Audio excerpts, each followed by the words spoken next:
ভাগবত গীতা হল একটি কঠিন বাস্তব।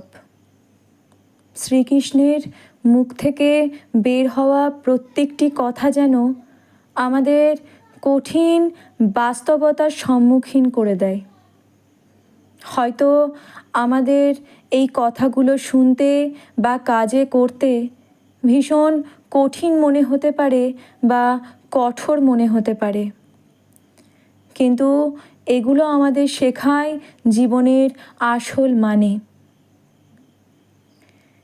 সাফল্যের জন্য গীতা জ্ঞান খুঁজে পেতে, নিঃস্বার্থ কর্ম করতে এবং ফলের আশা না করতে এবং নিজের কর্তব্যে নিবেদিত প্রাণ হতে আমাদের শেখায়।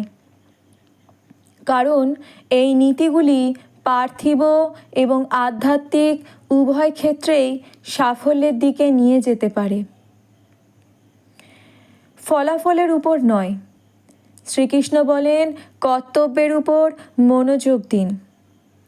ভগবদ্গীতা জোর দিয়ে বলে যে তোমার কর্তব্য পালনের অধিকার রয়েছে, কিন্তু তোমার কর্মের ফলের উপর অধিকার নেই। এর অর্থ হলো ফলাফলের প্রতি অতিরিক্ত আসক্ত না হয়ে আপনার সেরাটা দেওয়ার উপর মনোযোগ করা। কর্মণ্যে বাধিকারাস্তে মা ফলেষু কদাচনা। এই বিখ্যাত শ্লোকটির অনুবাদ হলো, তোমার কাজ করার অধিকার রয়েছে, কিন্তু কর্মের ফলের উপর কখনোই নয়। নিঃস্বার্থ সেবা। গীতা নিঃস্বার্থ সেবা এবং প্রতিদানের আশা না করে কর্মকে উৎসাহিত করে। গীতা সাফল্য এবং ব্যর্থতা উভয়ের মুখেই সংযম বজায় রাখার গুরুত্ব শেখায়। শ্রীকৃষ্ণ বলেন, যে মানুষটি পরাজিত হবার পরেও যার মুখে হাসির রেখা ফুটে ওঠে, জানবে সেই প্রকৃত অর্থে সফল ব্যক্তি। ধর্মচালিত জীবনযাপন করতে শেখায় আমাদের ভগবদ্গীতা। গীতা সমাজে আপনার স্বভাব এবং ভূমিকা অনুসারে আপনার কর্তব্য পালনের ওপর জোর দেয়। আত্মনিয়ন্ত্রণ করতে শেখায়।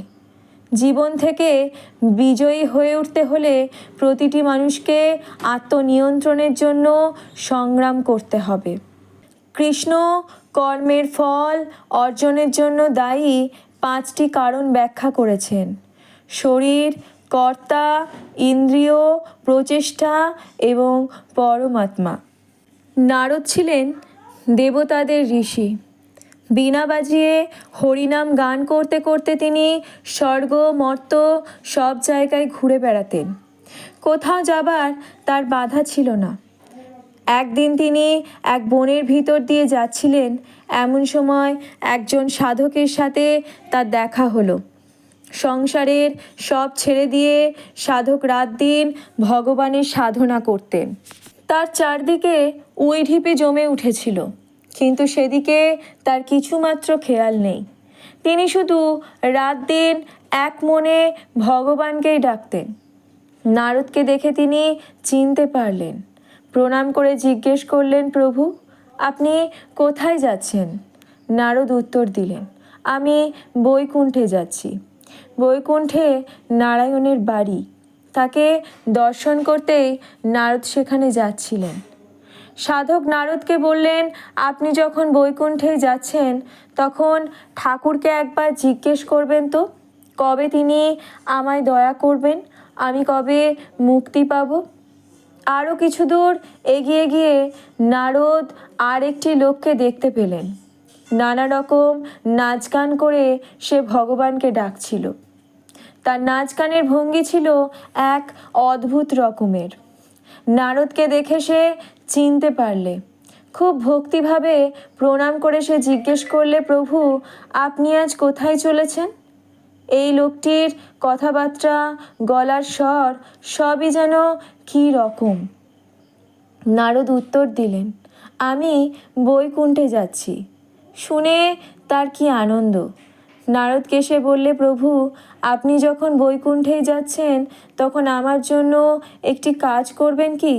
ঠাকুরকে জিজ্ঞেস করবেন আমি কবে মুক্তি পাব। নারদ বললেন, আচ্ছা, জিজ্ঞেস করব। নারদ চলে গেলেন বৈকুণ্ঠের পথে। কিছুকাল পর আবার ফিরে এলেন। ফেরবার সময় প্রথমেই সাধকের সঙ্গে তার দেখা।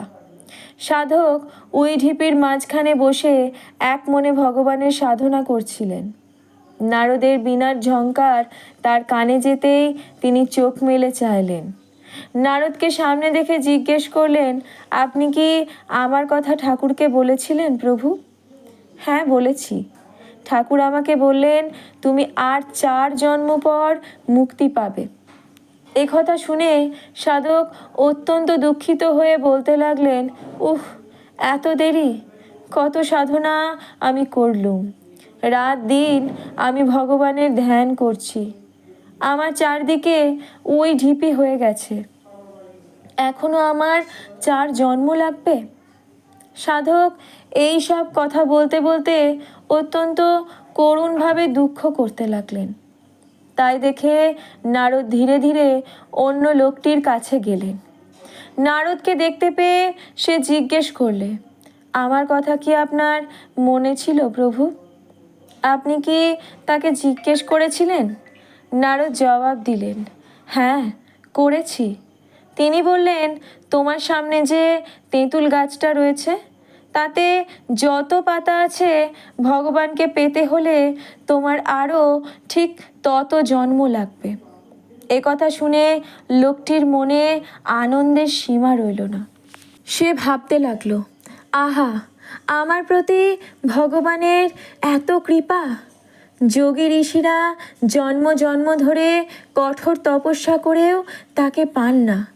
দেবতারা পর্যন্ত যাকে একবার দেখার জন্য আকুল হয়ে থাকেন, তিনি বলেছেন আমাকে তিনি দয়া করবেন, আমাকে তিনি দেখা দেবেন। আহা, আমার কি ভাগ্য! আমার প্রতি তার কতটা দয়া!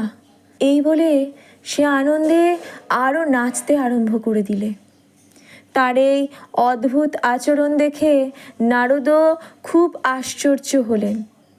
এমন সময় শোনা গেল আকাশে মধুর স্বরে কে যেন বলছে, বাছা, সাধনা করতে গিয়ে যারা উদ্যম হারিয়ে ফেলে কখনো তারা সিদ্ধ হতে পারে না। তেঁতুল গাছে যত পাতা তত জন্মকে তুমি বেশি বলে মনে করনি। ধন্য তোমার মনের বল, তোমার বরে তুমি এখনই মুক্তি পাবে।